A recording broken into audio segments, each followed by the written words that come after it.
Ukraine on high alert. உக்ரைன்ல அதிகமான alert கொடுப்பாங்க. ரஷ்யா தாக்குதல் பண்ணும்போது தருவாங்க. ஆயுத பற்றாக்குறை, ரஷ்ய வீரர்கள் அஃபென்சிவ் ஆப்ரேஷன், மிசைல் தாக்குதல் நடக்குது. இது போல பல விஷயங்களுக்கு வந்து பார்த்தா அலர்ட் கொடுப்பாங்க. இது போல ஆளுங்களா ரெக்ரூட் பண்றோம். இது போல வந்து அட்டென்ட் பண்ணுங்க. ப்ரொட்டஸ்ட்ல பார்ட்டிசிபேட் பண்ணாதீங்க. இது போல பல விஷயங்களுக்கு அலர்ட் வந்து பார்த்தீங்கன்னா போயிட்டே இருக்கும். உக்ரைன்ல வந்து தினந்தோறும் இப்படி இருக்கக்கூடிய விஷயம் தான் கடந்த 3 வருஷமாவே. ஆனா இப்போ உக்ரைனுக்குள்ள வரக்கூடிய அலர்ட் அப்படிங்கிறது எல்லாத்தையும் வியப்பா பார்க்க வச்சிருக்கிறதுக்கான காரணம், கொடிய ஒரு வியாதி பரவிக்கிட்டு இருக்குது உக்ரைன்ல. அதுவும் ஏத்த கிளைமேட் இதுவா இருக்கு அப்படிங்கிறத சொல்றாங்க. West Nile virus. நார்மலா இது போல ஏதோ ஒரு போர் ஆரம்பிக்குது அப்படின்னாலே இது போல ஏதோ ஒரு வியாதி பரவிட்டு தான் இருக்கும். இது இப்போன்ட்டு இல்ல, முன்னாடி கிரீமியன் வார்லாம் நடந்தது இல்லையா? அந்த டைம்ல இருந்து இது போல வியாதிகள் பரவும், வீரர்கள் பெருமளவுல சாவாங்க. அதுக்கப்புறம் எல்லா நாடுகளும் உட்காந்து பேசி முடிவெடுத்து பிரச்சனையை முடிப்பாங்க. இது போல வாடிக்கையா நடக்கக்கூடிய விஷயம் தான். எப்போ பெரும் போர்கள் நடந்தாலும் இது போல வியாதிகள் வரும். இந்த ரஷ்யா கூட எப்பெல்லாம் யூரோப்பியன் யூனியன் சண்டைக்கு போறாங்களோ அதோட முடிவு நெருங்கும் போது இது போல வியாதிகள் வர்றது வாடிக்கை தான் அப்படிங்கிற சொல்லுவாங்க. ஆனா இப்போ இந்த டெட் நெயில் வைரஸ்ங்கிறது அது போல ஒரு விஷயம் தானா, இல்ல உண்மையாலுமே இது பரவுதா அப்படின்ற கேள்வி இருக்கு. ஏன்னா இதுக்கும் மருந்து இல்ல. இந்த வியாதிங்கிறது கொசுனால பரவுது. இப்ப டெங்கு காய்ச்சல். ஸோ அது போல வந்து பாத்தீங்கன்னா இது வெஸ்ட் நைல் வைரஸ். இது வந்து ஆப்பிரிக்கால இருந்து ஆரிஜின் ஆயிருக்கு. ஸோ இந்த வைரஸ் பரவுறதுனால உக்ரைன் வந்து பாத்தீங்கன்னா இப்போ போர்ல இருக்காங்க. 2வது மழை கிளைமேட் இது போல இருக்கிறதுனால கொசுக்கள் அதிக அளவுல இனப்பெருக்கம் பண்ணி ஏதுவான கிளைமேட்டா இருக்கு. ஸோ அதனால அதிகப்படியா இந்த வியாதி பரவறதுக்கு வாய்ப்பு இருக்கு யூரோப்ல அப்படிங்கிறது போல வந்துகிட்டு இருக்கு. அலர்ட் வந்துகிட்டு இருக்கு. ஸோ உக்ரைனா இருக்கட்டும், யூரோப்பியன் யூனியனா இருக்கட்டும், எப்படி வந்து கடந்து வர போறாங்க, இல்ல திரும்பி ஏதாவது வேக்சினா, இல்ல எப்படி திருப்பி ஒரு பேண்டமிக் அப்படிங்கிற போல லாக்டவுனா, என்ன ஏதுங்கிற விஷயங்கள் தெரியல. வெயிட் பண்ணி பார்ப்போம். இதை பத்தின ஏதாச்சும் ஒரு அப்டேட்ஸ் வந்துச்சுன்னா அடுத்த பையில பார்க்க ஆரம்பிக்கலாம். ஆனா இது போல ஒரு வியாதி வந்து அட்டாக் ஆச்சுன்னா பிரெயின், ஸ்பைன் இது போல விஷயங்கள் வந்து பண்ணா பேரலைஸ் ஆகும், டெத்து கூட இருக்கும் அப்படிங்கிறத சொல்றாங்க. இதுக்கு ப்ராப்பரான மருந்து இல்லை. ஸ்பைனல் கார்டெல்லாம் பாதிப்படையுது. அதுவும் லாங் டேர்முக்கு வந்து பார்த்தீங்கன்னா இது பாதிப்படைய வைக்கும், பேரலைஸ் பண்ணும் அப்படிங்கலாம் சொல்லப்பட்டது. எப்படி இதுக்கான மருந்துகள் கண்டுபிடிக்கிறாங்க அப்படிங்கிறத பார்ப்போம். ஸோ இதுக்கு உக்ரைன்ல வந்து பார்த்தீங்கன்னா நம்மளும் பாதிப்படைய அதிக அளவில் வாய்ப்பு இருக்குன்னு அலர்ட்ஸ் கொடுத்துக்கிட்டு இருக்காங்க. ஸோ இது போல ஒரு வியாதி ஒரு சைடு வந்து பார்த்தீங்கன்னா உக்ரைன் நோண்டிட்டு இருக்கும்போது இன்னொரு சைடு ரஷ்யா. ஸோ ரஷ்யா திரும்பவும் உக்ரைனுக்குள்ள பல இடங்கள்ல தாக்குதல் பண்ணிக்கிறாங்க. அதுவும் ரஷ்யா உக்ரைனோட கேபிட்டலான கீவ்ல தாக்குதல் பண்ணும்போது லுத்வேனியா தரப்பு வந்து கொடுக்கக்கூடிய எய்டுகள் இருக்கு இல்லையா? ஸோ அந்த எய்டு வைக்கக்கூடிய ஹியூமானிட்டேரியன் எய்டு, மனிதாபமான அடிப்படையில் வந்து பார்த்தீங்கன்னா கொடுக்கக்கூடிய எய்டை அடிச்சுட்டாங்க அப்படிங்கிற சொல்றாங்க. என்ன எய்டுங்க? மிலிட்ரியும் கொடுக்கலாம், ராணுவத்துக்கு வேணுங்கிறதையும் கொடுக்கலாம், இல்லை மக்களுக்கு வேணுங்கிறதும் கொடுக்கலாம். காசா மாதிரி ஒன்றுனா ஹியூமானிட்டேரியன் எய்டு நம்ம சொல்லலாம். மனிதாபிமான அடிப்படையில் கொடுக்கக்கூடிய எய்டு அப்படிங்கிறத சொல்லலாம். உக்ரைன் தானே, நீங்களே உலகத்துக்கு தானியத்தை ஏற்றுமதி பண்றீங்க. அப்படி இருக்கும்போது என்ன அப்படிங்கிற கேள்விகள் திரும்ப வந்திருக்கு. ரஷ்யா சொன்ன மாதிரியே ஆயுதங்கள் வச்சிருந்துக்கிறாங்க, தெரிஞ்சுக்கிட்டு அடிச்சிட்டாங்களா அப்படின்ற கேள்விகள் வருது. இது நம்ம அந்த ஃபர்னிச்சர் இண்டஸ்ட்ரி சொன்னோம் இல்லையா, மேனுஃபேக்சரிங் இண்டஸ்ட்ரி. ஸோ ஒரு வேலையா அப்படிங்கிற கேள்விகள் இருக்கு. ரஷ்யா சொன்னது ஊர்ஜிதமாகுதா அப்படிங்கிறது போல. அடுத்தது கெர்சன் பகுதிக்கு வந்தலாம். ஏன்னா ரஷ்யாவோட தாக்குதல் அப்படிங்கிறது இப்போ இந்த கெர்சன் பகுதியில் அதிகரிச்சிருக்கு. கெர்சன்ல திரும்பவும் அந்த பிரிட்ஜுகள் எல்லாத்தையும் குறி வச்சு அடிக்கிறதுக்கு ரஷ்யா ஃபேப் குண்டுகள், ஆர்ட்லரி தாக்குதலை திரும்பவும் வீரியப்படுத்தி இருக்கிறாங்க. களத்தோட என்டையர் ஃப்ரண்ட் லைன் இப்போ பயங்கர ஆக்டிவா இருக்கு. இதுல இந்த கெர்சன் பகுதியில் வந்து பாத்தீங்கன்னா ஹெவியான அட்டாக்ஸ், ஏரியல் குண்டுகள் இது போல அதை சுத்தி இருக்கக்கூடிய பகுதிகளை ஹெவியா அட்டாக் பண்ணிக்கிறாங்க அப்படின்ற குற்றச்சாட்டுகள் உக்ரைன் தரப்புல வருது. பூரா மக்கள் வாழும் பகுதி அப்படிங்கிற சொல்றாங்க. திரும்பவும் ரஷ்யா கெர்சனுக்குள்ள போறதுக்கான வேலைகளை ஆரம்பிக்கிறதுக்கான ஒரு விஷயமா இது அப்படின்ற கேள்விகள் இருக்கு. நாலுமா இது போலதான் செய்வாங்க. ஒரு வேலை கெர்சனுக்குள்ள போறாங்கன்னா எப்படி? கெர்சன், ஜாப்ரோசியா, லுஹான்ஸ்க், டொனஸ்க், ஸோ இந்த பகுதிகள் அத்தனையும் மீட்டெடுக்கிறதுக்கு ரஷ்யா தயாராயிட்டாங்களா அப்படின்ற கேள்விகள் வருது. அப்படி இருக்கும்போது ரஷ்யா ஃப்ரண்ட் லைன் ஃபுல்லாவே அட்டாக் பண்ணிருக்காங்க இல்லையா? இதுல ஜாப்ரோசியா பகுதியில் அட்டாக் பண்ணிட்டாங்க அப்படிங்கிற குற்றச்சாட்டுகள் உக்ரைன் தரப்பு வருது. இல்ல ஜாப்ரோசியால ரஷ்யா அட்டாக் பண்ணாங்க, ஃபயர் ஃபைட்டர்ஸ்ல வந்து தீயணைக்கும் வேலையில ஈடுபட்டு இருக்கும்போது அந்த தீயணைப்பு வீரர்கள் மேல அட்டாக் பண்ணிட்டாங்க அப்படிங்கிறத வந்து பார்த்தீங்கன்னா உக்ரைன் தரப்பு வந்து குற்றச்சாட்டுகள் வைக்கிறாங்க. இந்த ஃபயர் ஃபைட்டர்ஸ், இந்த ஃபயர் ஃபைட்டர் வண்டியை எப்படியெல்லாம் மாடிஃபை பண்றாங்க அப்படின்னு இந்த பக்ரோஸ் ஃப்ராண்ட்ல வந்து பார்த்தீங்கன்னா வீடியோ பதிவுகளாக நம்ம பார்த்துருப்போம். ரஷ்யா வந்து கேப்சர் பண்ணும்போது அவசர அவசரமா விட்டுட்டு ஓடி இருப்பாங்க. அந்த இடத்துல ஃபயர் ஸ்டேஷன்ல ஃபயரா வேலை செஞ்சிருக்காங்க அப்படிங்கிற விஷயம்லாம் நம்ம பார்த்துருப்போம். அதை ஓப்பன் பண்ணி பார்க்கும்போது உள்ள ஃபுல்லா ஆயுதங்களா இருக்கும். அதுக்கேற்ப மாடிஃபை பண்ணிக்கிறாங்க அப்படிங்கலாம் நம்ம பார்த்துருப்போம். ஸோ ஒருவேளை அப்படிப்பட்ட ஒரு ஃபயர் ஃபைட்டர் வண்டியா, இல்ல இது எப்படி உண்மையாலுமே தீயணைக்கிறதுக்கான வண்டியா அப்படிங்கிற சந்தேகங்கள் வந்திருக்கு.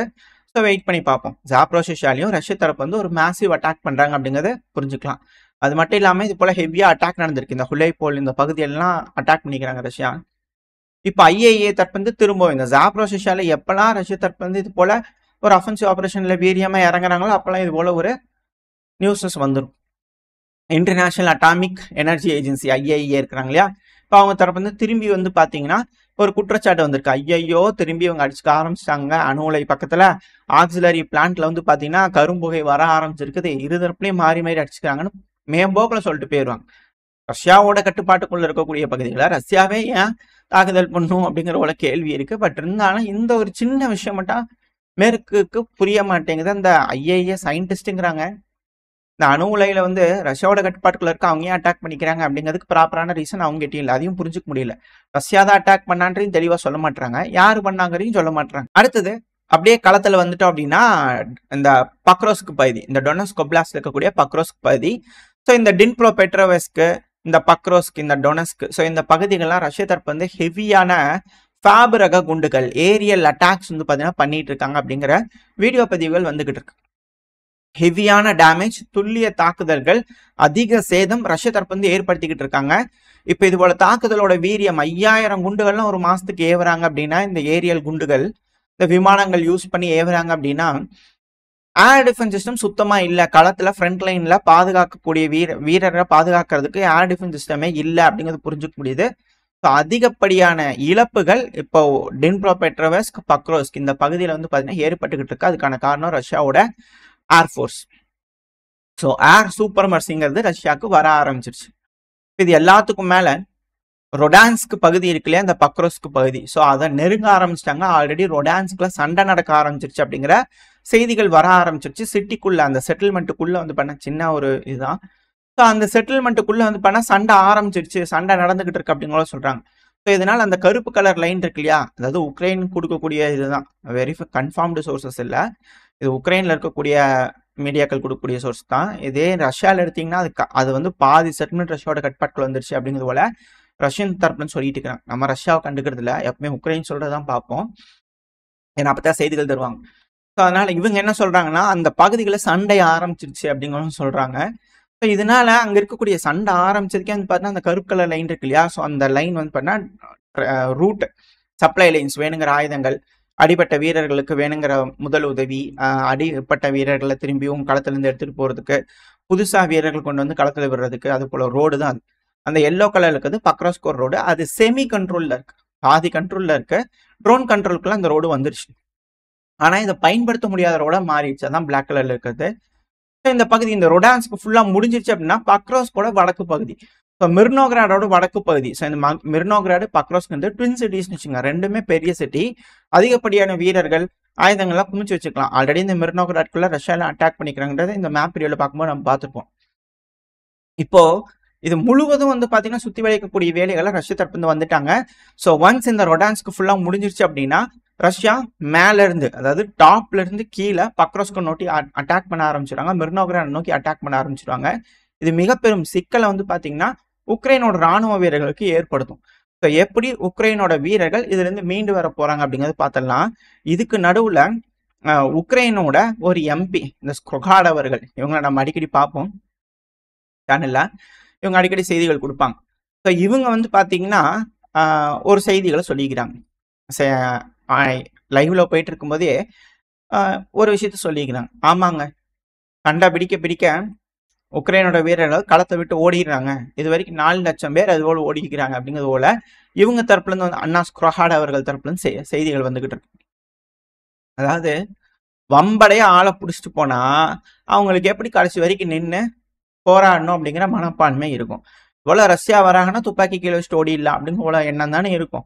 அது மட்டும் இல்லாமல் இப்பெல்லாம் டிசிசி எம்ப்ளாயிஸ்லாம் இருக்கிறாங்க இல்லையா, அவங்க இப்போ ஆளை பிடிக்க வராங்க அப்படின்னா இப்போ மக்கள்லாம் கையில் கத்தி கடப்பாரை இதெல்லாம் வந்து பார்த்தீங்கன்னா பேட்டு இதெல்லாம் எடுத்து வந்து டிசிசி எம்ப்ளாயி அடிக்க ஆரம்பிச்சிட்டாங்கன்னு மிக்கலைவ் பகுதியில் இருக்கக்கூடிய டிசிசி இருப்பாங்க இல்லையா, ஸோ அவங்களே வந்து பார்த்தீங்கன்னா செய்திகள்லாம் போட ஆரம்பிச்சிருக்காங்க. அதை நான் டிரான்ஸ்லேட் பண்ணி உங்களுக்கு வச்சிருக்கேன் சைடில். ஸோ இது போல செய்திகள்லாம் வந்துகிட்டு இருக்கு. நம்ம ஆல்ரெடி பார்க்குறோம் வின்செசியா பகுதியில் பெண்களே போய் சூறையாடிட்டு இருக்கிறாங்க அந்த பகுதியில் அப்படிங்கிறது போல. ஸோ இந்த ஏரியா ஃபுல்லாகவே டிசிசி எம்ப்ளாய்க்கு எகெயின்ஸ்டாக வந்து பண்ணால் சண்டை பிடிக்க ஆரம்பிச்சாங்க. உக்ரைனோட மக்களுக்கு இந்த போர்ல விருப்பம் இல்லை அப்படிங்கிறது தெரியுது. அப்படி விருப்பம் இருக்குன்னா இவங்க அண்ணா ஸ்க்ரோஹாட்டோட பசங்களா இருக்காங்க. களத்துக்கு போகலான்னா நேரம் வரும்போது போகணும் அப்படிங்கிறாங்க. இன்னுமே நேரம் வரலைங்களா அப்படிங்கிற பல அனலிஸ்ட் வந்து கேட்டுக்கிட்டு இருக்காங்க. வெயிட் பண்ணி பார்ப்போம். என்னைக்கு தான் நேரம் வருது என்ன ஏதுங்கலாம். அடுத்தது இந்த கெர்சன், ஜாப்ரோசியா இந்த பகுதிகள் மட்டும் இல்லை, அடுத்தது ஒடசா பகுதி. அதாவது இதில் வந்து பண்ண ஒரு டூரிஸ்டாக வந்துக்கிறாங்க. இவங்க வந்து பார்த்தீங்கன்னா இந்த பகுதியில் வந்து வீடியோ பிடிச்சி போட்டிருக்கிறாங்க. அதாவது ரஷ்யா எந்த நேரமும் ஒடசா பகுதிக்குள்ளே வரலாம் அப்படிங்கிறதுக்காக ஒடசா பிரிட்ஜில் வந்து பார்த்தீங்கன்னா ஆம்பிபிஎஸ் லேண்டிங் பண்ணாமல் இருக்கிறதுக்கு தடுப்பு சுவர் மாதிரி போடுவாங்க இல்லையா, ஸோ அதை ஃபுல்லாக போட்டு ரெடி பண்ணி வச்சுக்கிறாங்க அப்படிங்கிற செய்திகள் வருது. அதையும் கிராஸ் பண்ணி போய் வீடியோ பதிவுகள் எடுத்துட்டு இருக்காங்க, இல்லை கண்ணி வெடியெல்லாம் போச்சு வச்சுக்கிறாங்க அப்படிங்கிற செய்திகள்லாம் வந்துட்டு இருக்கு. இவங்கெல்லாம் யாரு, எந்த நாட்டை சேர்ந்தவங்க, ரஷ்யா உளவு வேலை பார்க்கறதுக்காக போயிருக்காங்களா, இல்லை வேற ஏதாச்சும் அப்படிங்கிறது போல தெரியல. பட் ஆனால் இது போல விஷயங்கள் சர்வசாதாரணமாக இணையதளத்தில் வருது. இதனால எப்படி ப்ரிப்பேர் ஆயிருக்கு உக்ரைனோட டிஃபென்ஸ் அப்படிங்கிறது முன்கூட்டியே ரஷ்யாவுக்கு எல்லாமே தெரிஞ்சிருது. ஸோ ரஷ்யா ஒரு வேளை ஒடசா பையில வருவாங்களா அப்படின்ற கேள்விகள் இருக்கு. இந்த சமயத்தில் நேவல் சர்ஃபேஸ் வெசலும் வேற இருக்கு. கோஸ்டல் டிஃபென்ஸ்ல வந்து பாத்தீங்கன்னா இந்த கண்ணி வெடிகள் இது போல விஷயங்களை செஞ்சு வச்சிருக்காங்க இல்லையா, ஸோ அது எல்லாத்தையுமே ரஷ்யாவோட இந்த நேவல் ட்ரோன்கள் இருக்கு இல்லையா, அது நியூட்ரலைஸ் பண்ணிடும். அப்படி பண்ணிடுச்சு அப்படின்னா பின்னாடி வரக்கூடிய ரஷ்ய வீரர்களுக்கு ஈஸியா இருக்கும் ஆம்பிபிஎஸ் லேண்டிங் பண்ணி ஒடசா எடுக்கிறதுக்கு. ஸோ டைம் ஃபார் ஒடசாவா அப்படிங்கிற போல கேள்விகள் வர ஆரம்பிச்சிருக்கு. ஸோ உக்ரைன் என்ன முடிவுகள் எடுக்க போறாங்க? இந்த ரஷ்யா உக்ரைன் பிரச்சனையை ரஷ்யாவோட சண்டை பிடிக்க போறாங்களா தொடர்ந்து, இல்லை ரஷ்யா கேட்குற மாதிரி டேர்ம்ஸுக்கு ஒத்துக்கிட்டு இந்த பிரச்சனையை முடிக்க போறாங்களா, இல்லை அமெரிக்கா இந்த பிரச்சனைக்குள்ள வந்து ரஷ்யா அழுத்தங்கள் கொடுத்து அமெரிக்கா சொல்ற டேர்ம்ஸ் இந்த பிரச்சனையை முடிப்பாங்களா, இல்லை வியாதிகள் உக்ரைனுக்குள்ளெல்லாம் பரவ ஆரம்பிச்சிருமா, என்ன நடக்க போகுது அப்படிங்கிற வெயிட் பண்ணி பார்க்கலாம். பிரச்சனை எஸ்கலேட் ஆகாமல் பேசி முடிச்சிருவாங்கன்ற நம்பிக்கையில் இந்த பதிவை முடிச்சுக்கலாம். இந்த பதிவு நல்லா இருக்குன்ற நம்பிக்கையில் அடுத்த பேர் சந்திக்கிற வரைக்கும் ஸ்டே சேஃப். பை.